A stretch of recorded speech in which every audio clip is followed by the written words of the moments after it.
Post-separation financial control is not a hard thing to understand. My name is Crystal Fideli, and I'm a social researcher, policy analyst, consultant, speaker, and award-winning nonprofit founder and executive director. And I'm on a mission to help us understand coercive control so professionals can respond better and individuals can navigate the systems that they need to navigate better. So there's so many ways that post-separation financial control can manifest, but let's talk about one specific pattern. All right, so the woman cuts off the coercive control, the abuse, when it is happening psychologically, sexually, physically, etc. But the way that coercive control works is that it does not stop because she cuts it off when it's happening through certain forms.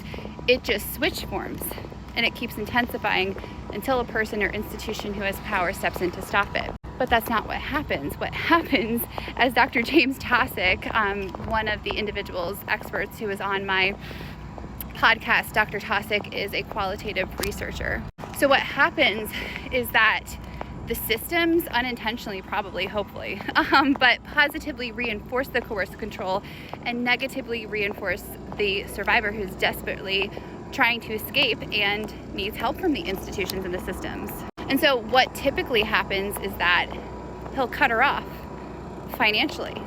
Like, fine, you want to cut off my coercive control psychologically, physically, sexually? I got something for you. I'm going to cut you off financially.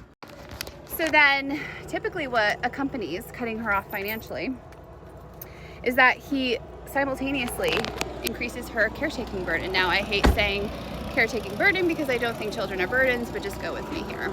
So he cuts her off financially, increases her caretaking burden. He lowers his caretaking burden. He basically just leaves her with the kids 24/7. And then that increases his earning capacity, right? It decreases her earning capacity. And so she's left to navigate basic survival needs while also now having to navigate family court, while also, trying to rebuild her future. Whereas he just gets to take off with all the money and have an elevated lifestyle, and they always buy a new car. They always buy a brand new car. And then, of course, the predicted result is that she's not able to build her earning capacity, right? Especially not fast. And then that is used to justify giving her inequitable support that the law says she is entitled to. And because she can barely afford legal representation, she can't have this framed properly.